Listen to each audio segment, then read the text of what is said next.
శ్రీమాత్రే నమః. శివదుర్గా ఛానల్కి స్వాగతం. అందరికీ కూడా ఆ అమ్మవారి ఆశీస్సులు ఉండాలని మనస్ఫూర్తిగా ఆ తల్లిని వేడుకుంటూ ఇవాళ మనం శ్రీకాళహస్తీశ్వర చరిత్ర గురించి తెలుసుకుందాం. శివరాత్రిలోపు ఎవరైతే ఈ కథను వింటారో సకల పాపహరణంతో పాటు శివానుగ్రహం కూడా కలుగుతుంది. మరి అంతటి పవిత్రమైనటువంటి ఆ కథ గురించి ఇప్పుడు మనం తెలుసుకుందాం. ఈ వీడియోని ఎవరైతే మొదటిసారి చూస్తున్నారో తప్పకుండా లైక్ చేసి మన ఛానల్ని సబ్స్క్రైబ్ చేసుకోండి. శ్రీకాళహస్తి క్షేత్రం యుగయుగాల కాలం నాటిది. ఇది కృతాకాల ప్రారంభం నాటి కథ. బ్రహ్మలోకంలో దిక్పాలకులు సమావేశం జరుగుతుంది. ఆ యొక్క సమావేశానికి విశ్వకర్మ కూడా ఆహ్వానింపబడతాడు. ఆయన కుమారుడు పూర్ణనాభుడు. పూర్ణనాభుడు లేక కలిగినటువంటి సంతానం విశ్వశర్మకి. ఆయన కుమారుడు తను కూడా తండ్రితో వస్తానని మారం చేస్తాడు. అందుకు విశ్వకర్మ తనతో పాటు బ్రహ్మ యొక్క లోకానికి తీసుకుని పూర్ణనాభుడును తీసుకువెళ్తాడు. అప్పుడు బ్రహ్మను చూసినటువంటి పూర్ణనాభుడు, తండ్రి ఆయన ఏం చేస్తున్నారు అని విశ్వకర్మని అడుగుతాడు. అందుకు విశ్వకర్మ ఆయన సృష్టి చేస్తారు అని చెప్పాడు. అయితే మనం కూడా చేయొచ్చు కదా అని అంటాడు పూర్ణనాభుడు.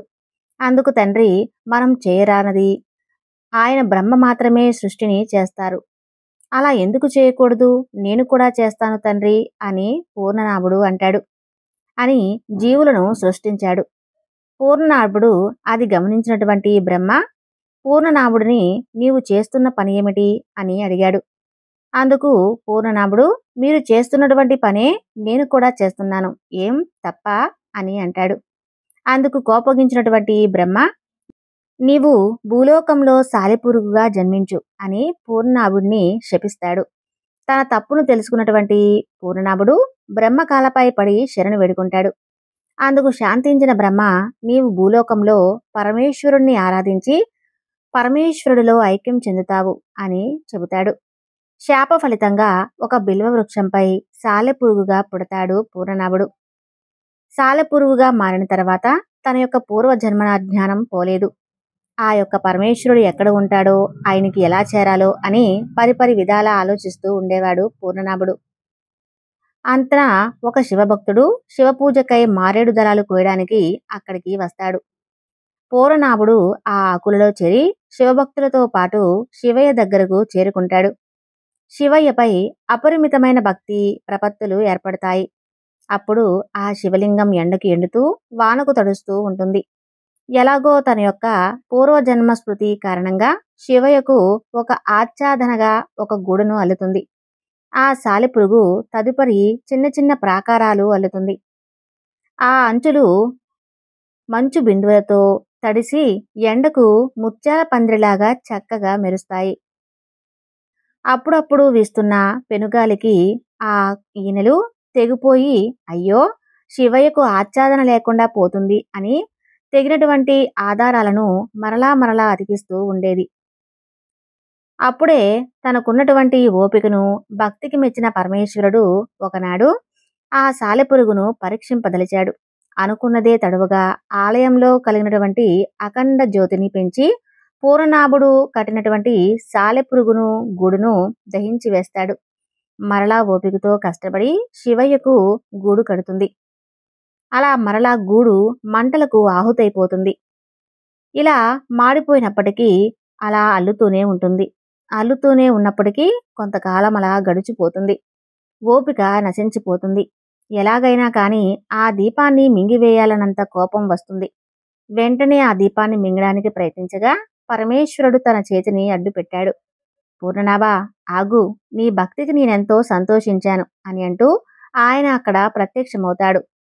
పూర్ణనాభుడు పరమేశ్వరుణ్ణి దర్శించగానే తన యొక్క పూర్వరూపం వచ్చి తనకు ముక్తి ప్రసాదించమని, తన పేరు కూడా చిరస్థాయిగా ఉండేలాగా వరాన్ని కోరుకుంటాడు. అందుకు సంతోషించిన పరమేశ్వరుడు సరే అని పూర్ణనాభుడిని తనలో ఐక్యం చేసుకుంటాడు. సాలెపురుగు స్త్రీ అని కూడా పిలుస్తారు. ఈ రకంగా కృతాయుగంలో కీలకమైనటువంటి సాలెపురుగు కరుణించి కటాక్షించినటువంటి పరమేశ్వరునుకు మనం కూడా శంభో శంకర, హరహర మహాదేవ, శంభో భక్త శివశంకర అని మనసులో జేజేలు పలుక్కుందాం. శివుడి యొక్క అనుగ్రహం మనందరిపై ఉంటుంది. ఆ తర్వాత కృతాయుగం గడిచిపోతుంది. త్రేతాయుగం మొదలై చివరి దశకు చేరుతుంది. అప్పుడు కాలుడు అనేటువంటి మతోన్మాది ఉండేవాడు. అతను ఒక శివరాత్రి పర్వదినాన శివ ఆరాధన చేయకుండా శివభక్తులను పరిహాసం చేస్తూ ఉండేవాడు. పరమ దయామయుడు పరమేశ్వరుడు తనను దూషించినా పట్టించుకోడు, కానీ తన భక్తులని పరిహాసం చేస్తే మాత్రం ఆయన ఒప్పుకోడు. అప్పుడు శాంబశివుడు కాలుడిని రప్పించి తన భక్తులను దూషించిన కారణంగా నీవు పాడులోకమైనటువంటి పాతాళలోకంలో జన్మించమని శపించాడు. కాలుడు తన తప్పును గ్రహించి పశ్చాత్తాపం చెంది పరమేశ్వరుని కాలిపై పడి తన తప్పును మన్నించమని కోరుకుంటాడు. అందుకు ప్రసన్నుడైనటువంటి పరమేశ్వరుడు, నీవు పాతాళలోకంలో సర్పంగా జన్మించి నన్ను సేవించు నాయనా. నా యొక్క సాహిత్యాన్ని పొంది ఆ తర్వాత శాప ఫలితంగా కాలుడు పాతాళలోకంలో జన్మించాడు. రాణులతో చక్కగా అనుభవిస్తూ సుఖంగా ఉండేవాడు. అలా కొంతకాలానికి అతని యొక్క పూర్వజన్మలో జరిగినటువంటి సంఘటన అంతా కూడా గుర్తుకు వస్తుంది. అతను శివయ్యని వెతుకుంటూ గజకారణం చేరుకుంటాడు. వెతకపోయినటువంటి తీగ కాలికి తగిలింది అన్నట్లుగా ఒక చెట్టు కింద శివలింగాన్ని చూస్తాడు. వెంటనే అతనికి కర్తవ్యం బోధపడుతుంది. ప్రతిరోజు కూడా 5 గంటలకు నిద్రలేచి విలువైనటువంటి రత్నాలను, మణులను, మాణిక్యాలను తెచ్చి శివయ్యకు పూజ చేస్తూ ఉండేవాడు. అలా ఉండగా ద్వాపర కాలం మొదలవుతుంది. కైలాసంలోని ప్రమద గణాలలో హస్తి అనేటువంటి ఒక అతడు ఉండేవాడు. అతను పరమ దరిద్రుడు. అతను పరమశివుని దర్శనం చేసుకోవాలని బయలుదేరుతాడు.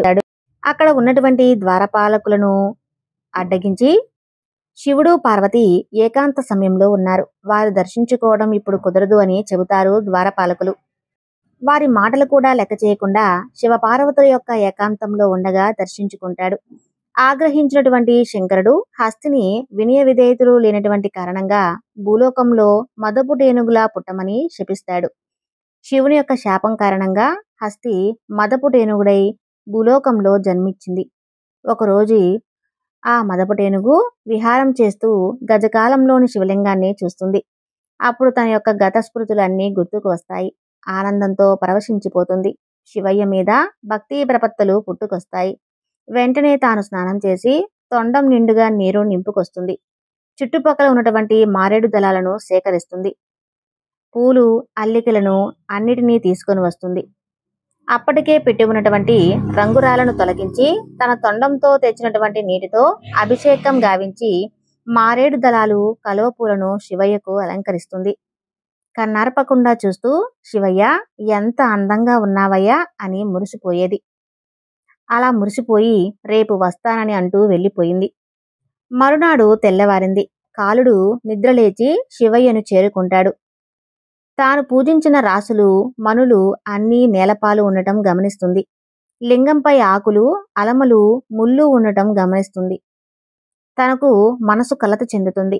తాను ఎన్నో విలువైనటువంటి మణిమాణిక్యాలు ఉంచితే ఎవరో గిట్టినవాడు వాటిని తొలగించి చెత్తను తీసుకువచ్చి పెట్టాడు అని అనుకుంటుంది. కాలుడు ఆ చెత్తను తొలగించి తను తెచ్చిన మణిమాణిక్యాలు అలాగే పచ్చలు తెచ్చి చక్కగా అలంకరిస్తుంది. అప్పుడే సూర్యోదయం కావటంతో సూర్యుడి కిరణాలు కారణంగా శివలింగం వివిధ రంగులతో మెరిసిపోతుంది. రంగుల కాంతిలో ఎంతో సుందరంగా ఉన్నాడు నా పరమేశ్వరుడు అని సంతోషిస్తుంది. మరుసటి రోజున ఏనుగు వచ్చి చూస్తుంది. తాను శుభ్రంగా అభిషేకం చేసి మారేడు దళాలు, కల్వపూలతో పూజ చేస్తే ఎవరో దుర్మార్గుడు వాటిని తొలగించి రాళ్ళు, రప్పలు తెచ్చి పెడుతున్నాడు అని ఎంతో బాధపడుతుంది. వెళ్ళి మారేడు దళాలు, ఎర్రని కలువ పూలు తెచ్చి మరలా అభిషేకం చేసి పూజ చేసుకుంటుంది. అలా రోజులు గడుస్తూ ఉంటాయి. ఏనుగు, పాము యొక్క పూజలో ఏమాత్రం మార్పు రాలేదు. పాము, ఏమయ్యా, నీకు నేను తెచ్చినటువంటి అమూల్యమైనటువంటి ఈ మనుల కంటే ఆ చెత్త ఎక్కువైపోయిందా? నా పూజ నీకు నచ్చలేదా? నా పూజ నీకు వ్యర్థమైపోయింది కదూ? శివయ్య, నా పూజ నీకు నచ్చలేదా? ఆ దుర్మార్గుడు చెత్త ఎక్కువైపోయిందా అని పరిపరి విధాలా బాధపడింది. ఎలాగైనా కాని ఆ దుర్మార్గుడిని అంతు చూడాల్సిందే. ఆ తర్వాతే నా పగ చల్లారుతుంది అని ఇంటికి చేరుకుంటుంది. పాము పగతో తల్లడిల్లిపోయింది. ఆ రాత్రంతా కూడా పాముకు కోపం కారణంగా నిద్ర కూడా పోలేదు. రాణి తెచ్చినటువంటి పాలు సైతం తృణకరించింది. అలా ఉండగా పాము వెళ్ళినటువంటి కొంతసేపటికి ఏనుగు రానే వచ్చింది. తన మనసు కోపంతో కుతకుతలాడిపోయింది. అది కూడా శివయ్యను నిలదీసింది. నీకు ఈ నల్లటి రాళ్ళు, ఎర్రటి రాళ్ళు ఎక్కువైపోయాయా? ఎవరో రాళ్ళు పెట్టి పూజిస్తుంటే అసలు నువ్వు ఎలా ఊరుకున్నావయ్యా? అవునులే, నేను శుచిగా శుభ్రంగా తెచ్చి అభిషేకం చేయిస్తుంటే మంచి పువ్వులు నీకిష్టమని మారేడు దళాలు తెచ్చి మరీ పూజిస్తూ ఉన్నాను. నా పూజ కూడా వాడెవడో తెచ్చిపెట్టిన రాళ్ళు ఎక్కువైపోయాయి కదూ అని పరిపరి విధాల దూషిస్తుంది. నేను ఎలాగైనా సరే ఆ దుష్టుణ్ణి కనిపెట్టి అంతం చేస్తానని ప్రతిజ్ఞ చేసి వెళ్ళిపోయింది. ఎప్పుడెప్పుడు తెల్లవారుతుందా అని పాము ఏనుగు ఎదురు చూస్తూ ఉన్నాయి. ఆ తర్వాత తెల్లవారింది. ఎప్పటిలాగానే తన శత్రువు పని పడదామని ఏనుగు, తన శత్రువుని ఎలాగైనా సరే యమపురికి పంపించాలని పాము, ఇద్దరూ కూడా పరమేశ్వరుని చెంతకు చేరుకుంటారు. శివుడిపై వేసినటువంటి మారేడు దళాలలో చిన్నగా మారిపోయి దాక్కుంటుంది ఆ పాము. ఏనుగు నెమ్మదిగా అడుగులో అడుగు వేసుకుంటూ శివలింగాన్ని చూస్తుంది. నిన్న తాను తెచ్చినటువంటి పూజకు తెచ్చినటువంటి పువ్వులు అలాగే ఉండటం చూసి ఎంతో సంతోషిస్తుంది. తన శత్రువు రాలేదు, భయపడి ఉంటాడు అనుకుంటుంది. వెంటనే అది మారేడు దళాలు, ఎర్ర కలువులు, తెల్ల కలువులు, పూలు కోసుకొచ్చింది. ఆడ ఏనుగు తన వెంట రాకపోయినా తన యొక్క మదనతాపం తీరిపోయింది. తామర తుండ్లు తినకపోయినా తన ఆకలి కూడా పోయింది. మనసు ఆనందలోకాల్లో విహరిస్తుంది. తను పూజ చేయడానికి పూనుకుంది. నిన్నటి పూలు, ఆకులు తొలగించడానికి సిద్ధమైంది. తొండాన్ని పానవట్టం పైకి పోషించింది. అదే అదునుగా ఎదురు చూస్తున్నటువంటి ఆ పాము దొరికాడు దొరికాడు అంటూ ఆ తొండంలోకి దూరిపోయింది. ఏనుగు అది గమనించేలోగా తలలోకి దూరిపోయింది. ఆ పాము అనుకోని సంఘటనకు భీతిల్లినటువంటి ఏనుగు దిక్కులు పిక్కటిల్లేలా గీంకారం చేసింది. ఆ శబ్దానికి అరణ్యంలో ఉన్నటువంటి జంతువులన్నీ కలవరపడ్డాయి. దిక్కుతోచక తలో దిక్కున పరుగెత్తాయి. ఆ బాధను భరించలేక ఏనుగు కనబడినటువంటి చెట్టుకు తన తొండాన్ని తలను బాదుకుంటుంది. అయినా కూడా నొప్పి తగ్గలేదు. తను ఆ బాధ భరించలేక చావటం ఖాయం, నేను చచ్చినా కూడా పాము మాత్రం ఎట్టి పరిస్థితుల్లోనూ బతకకూడదు అని తన తొండాన్ని మెలిపెట్టింది. వెంటనే తన పక్కనే ఉన్నటువంటి పెద్ద బండకేసి తల బాదుకోసాగింది. ఆ ఘటనకు లోపల ఉన్నటువంటి పాము చనిపోయింది. ఏనుగు తల పగిలి రక్తం మడుగులో పడిపోయింది. ఉత్తరాక్షణంలో పార్వతీ పరమేశ్వరులు ప్రత్యక్షమవుతారు. వారిని ఆశీర్వదించారు. అవి రెండూ కూడా ప్రవర్తనాలుగా మారిపోయాయి. ఆ ప్రమదగణాలు శివపార్వతులను ఎన్నో రీతులుగా స్తుతించారు. స్వామి, మా ఈ జన్మలు చాలు, నీలో ఐక్యం చెందాలి, మా పేరు స్థిరస్థాయిగా నిలిచిపోయే విధంగా చేయండి అని ప్రార్థిస్తారు. అందుకు సంతోషించిన పరమేశ్వరుడు అలాగే అంటాడు. కృతయుగంలో సాలేడు, త్రేతాయుగంలో, ద్వాపర యుగంలో పాము ఏనుగులు పేరు వచ్చేలా శ్రీకాళహస్తి అనేటువంటి పేరు ఏర్పడింది. శివపార్వతులు సైతం ఆ శివలింగంలోకి ప్రవేశించారు. 3 మూగజీవాలు 3 గుణాలకు ప్రతీకలు. సాలేడు సత్వగుణానికి, పాము ఏనుగులు రాజస గుణానికి కలిగి ఉంటాయి. ఈశ్వరుడు త్రిగుణాతీతుడు. శ్రీకాళహస్తి క్షేత్రంలో పరమేశ్వరుడు శ్రీకాళహస్తీశ్వరుడుగా ప్రసిద్ధి పొందాడు.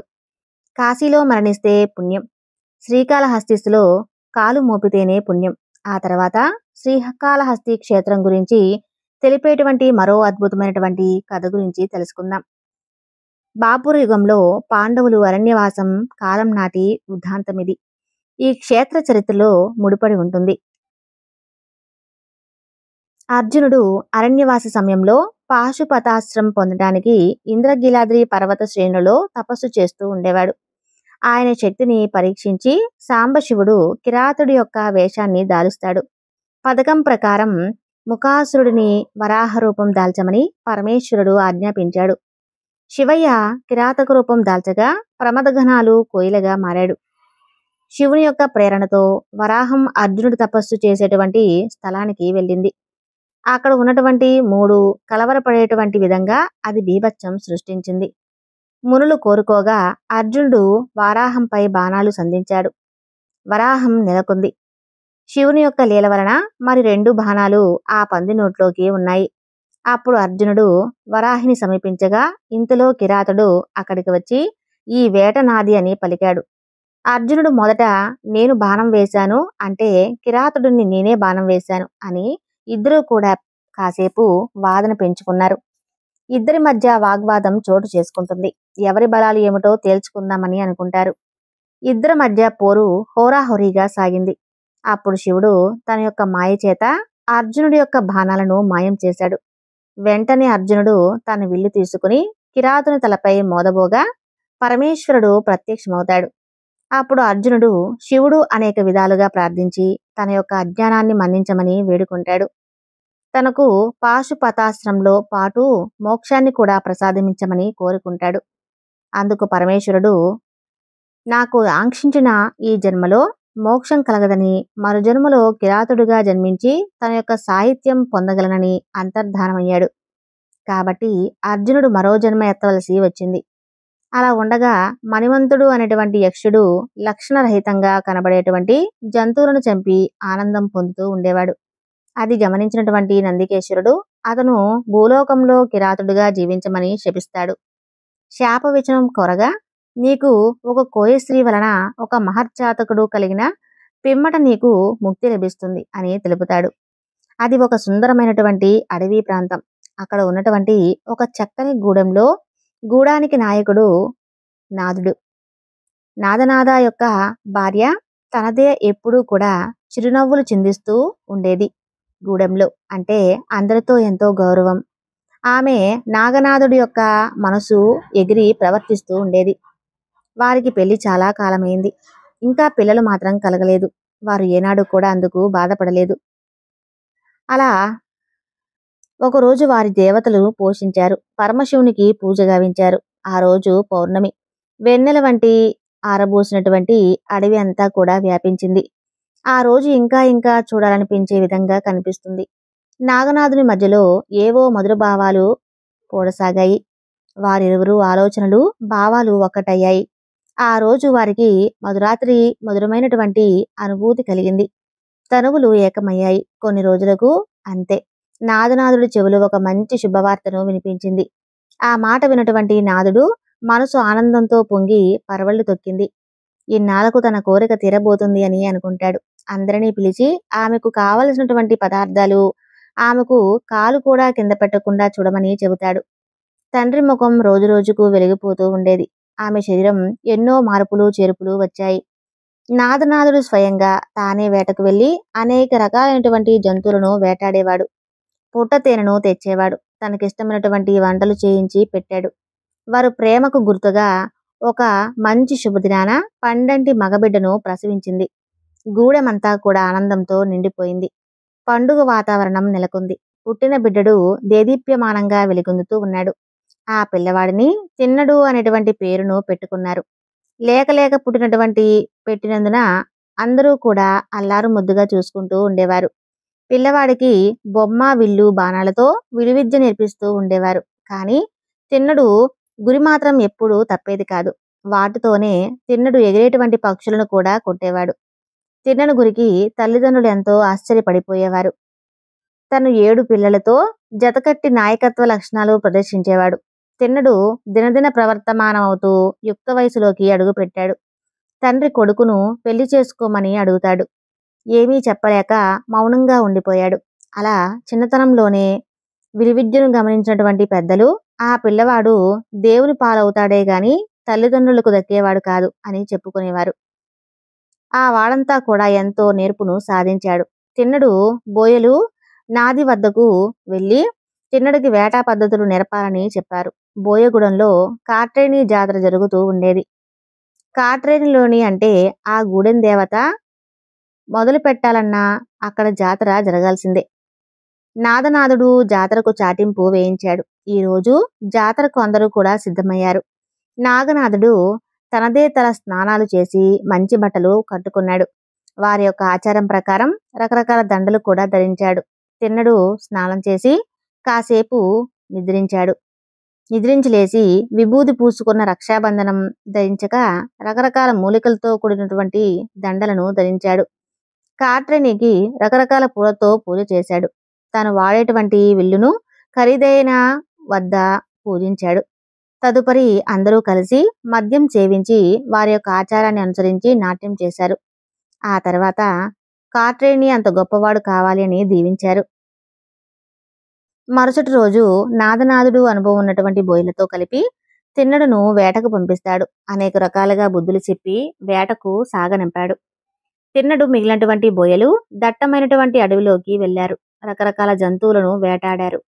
తిన్నడు ఎగిరేటువంటి పక్షిని, పరుగెత్తేటువంటి లేడిని కూడా గురిచూసి కొట్టేవాడు. అతనితో వెళ్ళినటువంటి బోయలు అందరూ కూడా అతను వేటాడేటువంటి పద్ధతిని చూసి ఆశ్చర్యపోయేవారు. అనేక రకాల క్రూరమృగాలు, రకరకాల పక్షులను వేటాడి తిన్నడు నాగనాథుడిని పంపించాడు. వేటకు వెళ్ళినటువంటి వేట కొరకు దట్టమైనటువంటి అడవిలో 10 రోజులు అంతకంటే ఎక్కువ రోజులు ఉండిపోతారు. వారు మొదటి రోజు బోయలంతా కలిసి అడవిలోని జంతువులను కాల్చుకొని తిన్నారు. బాగా కాలినటువంటి మాంసపు ముక్కలను పుట్టతేనెలో ముంచుకొని తిన్నారు. అక్కడే వేసుకున్నటువంటి డేరాలో నిద్రపోయారు. ఉదయాన్నే తిన్నడు వేటకు బయలుదేరాడు. ఒక మృగం కూడా కొట్టలేకపోయాడు. సూర్యుడేమో నడినెత్తి మీదకు వచ్చాడు. ఒక్క వేట కూడా దొరకలేదు. ఒక జంతువు కూడా కనబడలేదు. ఆ తర్వాత ఒక జంతువు కనపడింది. బాణం వేయగానే తప్పించుకుంటూ ఉన్నది. గురి తప్పుతూనే ఉంటుంది. ఏం చేయాలో తోచలేదు. తిరిగి తిరిగి బాగా అలసిపోతాడు. విపరీతమైన అలసట కలుగుతుంది. పక్కనే ఉన్న చెట్టు కింద పడ్డాడు. వెంటనే నిద్ర పట్టేసింది. తిన్నడికి ఒక కల వస్తుంది. కిరాత వేషంలో శివయ్య కనిపిస్తాడు. తన వద్దకు రమ్మని పిలిచినట్లుగా అనిపిస్తుంది. మెలకు వచ్చినటువంటి తిన్నడుకు ఆ అతిథి ఎక్కడ ఉన్నాడు అని ప్రారంభిస్తాడు వెతకడం. అంతలో అక్కడికి ఒక పంది వస్తుంది. దాన్ని కొట్టడానికి విల్లు పైకెత్తి బాణం వేస్తాడు. అది ఆ బాణం తప్పించుకొని ఆ పంది పారిపోసాగింది. పట్టు వదలకుండా బాణాలు వేస్తూనే ఉంటాడు తిన్నడు. అది తప్పించుకుంటూ వెళ్ళి ఒక శివలింగం దగ్గరకు వెళ్ళి మాయమైపోతుంది. తిన్నడు ఆ శివలింగాన్ని చూడగానే తన కలలో కనిపించినట్లు రూపం అక్కడ కనిపిస్తుంది. అయితే తనకు కలలో కనబడేటువంటి రూపం, తాను వెతుకుతున్నట్లు రూపం ఒకటే అని భావిస్తాడు. ఆ శివలింగాన్ని చూడగానే తనకు ఎంతో కావాల్సినటువంటి వ్యక్తిని చూసినటువంటి విధంగా మనసంతా కూడా పులకరించిపోతుంది తిన్నడుకి. ఆ అడవిలో ఒంటరిగా ఒక్కడివే ఎలా ఉంటున్నావయ్యా? అసలు నీకు ఏమీ భయం లేదా?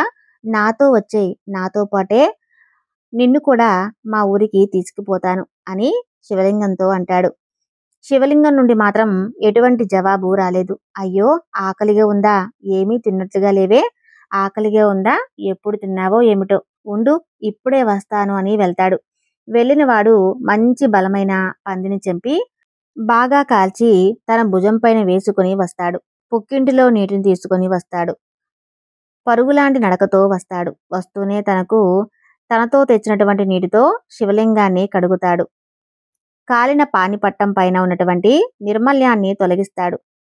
కింద కూర్చొని శివయ్యను తినమని బతిమలాడడం ప్రారంభిస్తాడు. కానీ శివలింగం నుండి మాత్రం ఎటువంటి స్పందన రాలేదు. అది చూసిన తినడుకి, నువ్వు తినకపోతే నేను కూడా తినను, నాకు ఆకలిగా ఉంది, నీవు తినకపోతే నేను కూడా తినను అని భీష్మించుకొని కూర్చుంటాడు. కొంతసేపటికి శివలింగం నుండి 2 చేతులు వస్తాయి. అప్పుడు తిన్నడు తెచ్చినటువంటి మాంసపు ముక్కలను తేనెలో ముంచి శివయ్యకు అందించసాగాడు. సరిగ్గా కాలిందో లేదో అని చెప్పి నోటితో కొరికి అందించసాగాడు. శివయ్య కూడా ఆనందంగా తినసాగాడు. అలా కొన్ని రోజులు గడిచిపోయాయి. అదే విధంగా గడుస్తూ ఉండేది. అక్కడ తిన్నడుతో వచ్చినటువంటి బోయలు తిన్నడు ఎక్కడున్నాడో ఏంటో అని వెతకడం మొదలుపెట్టారు. అతని జాడ తెలియలేదు. వారితో పాటు వచ్చినటువంటి వేట కుక్కలు అతని జాడ పసిగట్టి గమనించినటువంటి బోయలు అతను తమతో పాటు రమ్మని పిలిచారు. ఇంతకాలం ఏమైపోయావరా అని దిగులు పడ్డారు. చివరికి కనిపించావు, ఇంకేం పోదాం పదా అని అంటాడు. అందుకు తిన్నడు ససేమీరా తాను రానని, ఈ శివయ్య నాతో వస్తే గాని నేను కూడా మీతో రాని అని చెబుతాడు. అందుకు బోయలు, ఈ శివలింగం మనతో రాదు కదా, ఎలా వస్తుంది అని అంటాడు. అందుకే నేను కూడా మీతో రాను. నా మనసులో ఇదిగో ఈ శివయ్య మీదే ఉంది. శివయ్య ఎక్కడ ఉంటే నేను కూడా అక్కడే ఉంటాను అని సమాధానం చెబుతాడు. ఆయన చూసుకునేవారు ఎవరూ కూడా లేరు. అందువలన నేను ఇక్కడే ఉండి ఆయనకు అన్నపానాలు సమర్పిస్తాను అని సమాధానం చెబుతాడు. అందుకు ఇదంతా కూడా విని బోయిలందరూ గూడెం పెద్దకు ఏం సమాధానం చెప్పాలి? ఆయన నీవు రాకపోతే మమ్మల్ని కూడా బతకనివ్వరు అని బ్రతిమిలాడారు. ఎంతకు కూడా తిన్నడు. తాను పట్టిన పట్టు విడవలేదు. చేసేదేమీ లేక బోయలు తమ గూడానికి బయలుదేరి వెళ్ళిపోయారు. అదలా ఉండగా శివగోచరుడు అనేటువంటి బ్రాహ్మణుడు అప్పుడప్పుడు అక్కడ ఉన్నటువంటి శివలింగం వద్దకు వచ్చి అభిషేకాలు పూజలు నిర్వహించేవాడు. నైవేద్యం సమర్పించి వెళ్తూ ఉండేవాడు. అతను ఆ రోజు నుదుటిపై విభూది పునరుద్ధరించి ఉన్నాడు. అప్పుడే స్నానమాచరించి బట్టల నుండి నీరు కారుతూ చేతితో పాలకుండను పట్టుకుని మరొక చేతితో పూల సజ్జతో శివలింగం వద్దకు వస్తాడు. ఆలయంలోకి అడుగుపెట్టగానే అతని మనసు కలవరపడింది. శివలింగంపై చారికలు, లింగం చుట్టూ కాలినటువంటి మాంసపు ముద్దలు, ఆ ప్రదేశమంతా కూడా దుర్గంధంతోనూ అపరిశుభ్రంగానూ ఉంటుంది. అప్పుడు శివగోచరుడు, ఈ మధ్యనే కదా చక్కగా ఆలయం అంతా కూడా శుభ్రం చేసి ఎంతో అందంగా అలంకరించి వెళ్ళాను. ఎవరో వచ్చి ఇక్కడ అంతా అపరిశుభ్రంగా గావించారు. శ్మశానంలో బూడిద పూసుకునేవాడివి. నీకు శుభ్రం గురించి ఏం తెలుసు? నీకు భోజనం చేసేది కపాలంలో కదా. నీకు ఎవరు భోజనం పెట్టేవారు లేరు. నీ కుమారుడు, నీ భార్య లేక ఎవరైనా దొంగలపడి ఈ విధంగా చేశారా? అయినా నువ్వు ఎలా ఊరుకున్నావయ్యా అని శివునితో పరిపరి విధాలుగా మాట్లాడుతూ ఉన్నాడు. అందుకు ప్రసన్నుడైనటువంటి పరమేశ్వరుడు ఆశ్చర్యంతో ఆ శరీరవాణితో, ఓ శివగోచర, నీలాగా వేదాలు కానీ పూజలు కానీ నేనెటువంటివి ఒక బోయవాడు తన యొక్క మూఢభక్తితో నన్ను సేవిస్తూ ఉన్నాడు. అతని భక్తికి సంతోషించి నేను ఇలా చేయాల్సి వచ్చింది. అదిగో అతను వచ్చే వేళ అయింది. నీవు కాసేపు నా వెనక వైపు దాగి ఆయన చేస్తున్నదంతా కూడా గమనిస్తూ ఉండు అని తెలిపాడు. అందుకు సరే అని ఈ గోచరుడు వెనక్కి వెళ్ళి దాక్కుంటాడు. తిన్నడు రానే వస్తాడు. వస్తూనే ఆనంద పారవశ్యంతో శివయ్య అని చూస్తూ చంకలో విల్లు, ఒక చేతితో కాలినటువంటి మాంసంతో కూడినటువంటి తప్ప, మరొక చేతితో పుట్టతేనను తన చేతితో తీసుకువస్తాడు. అలానే నోటి నిండా నీళ్లు తీసుకొని వస్తాడు. తీసుకువచ్చి శివలింగంపై పోస్తాడు. శివగోచరుడు ఆ దృశ్యాన్ని చూసి మనసులో అసహనం కలుగుతుంది. వెంటనే శివయ్య అతని చెవిలో, ఆగు, అప్పుడేమైంది, ఇంకా చూస్తూ ఉండు అని హెచ్చరిస్తాడు శివయ్య. కాలితో పడి ఉన్నటువంటి దుమ్ముని తొలగిస్తాడు. శివగోచరుడు ఇదంతా చూసి తన మనసు కలత చెందుతాడు. తిన్నడు తెచ్చినటువంటి మాంసం ముక్కలు తేనెలో ముంచి శివయ్యను తినమని బ్రతిమలాడుతూ అందిస్తాడు. శివగోచరుడు తన మనసులో, వీడి దుంప తెగ, ఎంతకాలం శివయ్యకు మాంసం ముక్కలు పెడుతుంది వీడేనా అని అనుకుంటాడు. అప్పుడు శివయ్య వాటిని స్వీకరించలేదు. దానికి తిన్నడు, నిన్ను ప్రతిరోజు కూడా పెడుతూ ఉంటే తిన్నావు కదా, ఈ రోజు ఏమైంది, ఆకలిగా లేదా, లేక ఒంట్లో ఏదైనా నలతగా ఉందా అని అంటూ తినమని బ్రతిమలాడుతూ ఉంటాడు. తిన్నడిని పరీక్షించదలిచి పరమేశ్వరుడు కంటిలో నీరు కారడం మొదలవుతుంది. అది గమనించినటువంటి తిన్నడు, అందుకని ఆహారం తీసుకోవటం లేదా అని పరుగులాంటి నడకతో బయటకు వెళ్ళి తనకు తెలిసినటువంటి ఆకుపసర్లు, మూలికలు తెచ్చి శివ కంటిలో పోస్తాడు.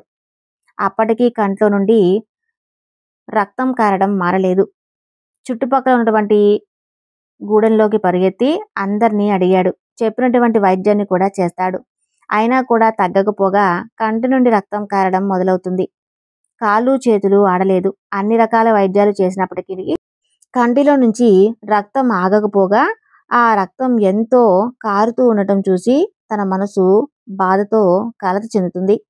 నేను చేసినటువంటి వైద్యం వికటించి నీకు ఇంకా బాధ కలిగించాను. అందుకు ఒకటే ఉపాయం, కంటికి కన్నే మందు. కాబట్టి నా కంటిని శివయ్యకు అమర్చాడు. అప్పుడు శివకంటి నుండి ఆ రక్తం కారడం ఆగిపోయింది.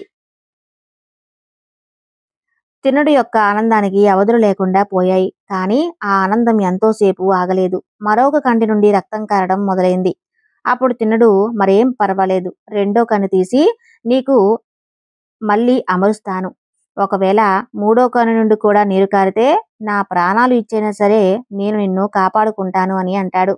కానీ రెండో కన్ను తీసేస్తే తనకు కనపడదు కదా అని తన కుడికాలు బొటన వేలును శివయ్య రెండో కన్ను దగ్గర ఉంచి రెండో కన్ను తీసుకోవటానికి ప్రయత్నిస్తాడు. అప్పుడు కైలాసం నుండి ఆది దంపతులు ప్రత్యక్షమై తన యొక్క భక్తికి ముగ్ధులైపోతారు. అప్పుడు శివయ్య, ఇతను నా భక్తుడు, మరి నా భక్తుడు అవునో కాదో నీవే తెలుపుమని కోరతాడు శివగోచరుని. అందుకు శివగోచరుడు తన యొక్క దుర్గతి మిమ్మల్ని అతని ఇద్దరిని దూషించాను, మన్నించండి అని వేడుకుంటాడు. అందుకు శివపార్వతులు తిన్నడుని శివగోచరుడిని ఏవైనా వరాలు కోమని అడుగుతారు. అందుకు మీకంటే వేరే దైవం ఏమైనా ఉందా? కాబట్టి మాకు మరుజన్మ లేకుండా మీరొక సాహిత్యం ప్రసాదించమని వేడుకుంటారు. అందుకు సంతోషించినట్లు స్వామి తదాస్తు అని తనకు ఆ వరాన్ని ఇస్తాడు. నాటి నుండి కన్నప్పగా ప్రసిద్ధి పొందుతాడు. శ్రీకాళహస్త్రం ఉన్నంత వరకు నీ పేరు శాశ్వతంగా ఉండిపోతుందని అనుగ్రహిస్తాడు. అప్పటి నుండి తిన్నడు కన్నప్పగా మారిపోతాడు. శ్రీకాళహస్తి క్షేత్రంలో తనకంటే తన భక్తునికి ఉన్నత స్థానాన్ని కల్పించాడు పరమేశ్వరుడు. ఎందుకంటే స్వామివారి కోవెల కింద ఉండే భక్తుడైనటువంటి కన్నప్ప గుడి కొండ మీద ఉంటుంది. భక్తునికి తొలి పూజ అయిన తర్వాతే శివయ్యకు పూజ జరుగుతుంది. ఇంతవరకు మనం సాలెపురుగు, పాము, ఏనుగు అలాగే కన్నప్ప గురించి తెలుసుకున్నాం.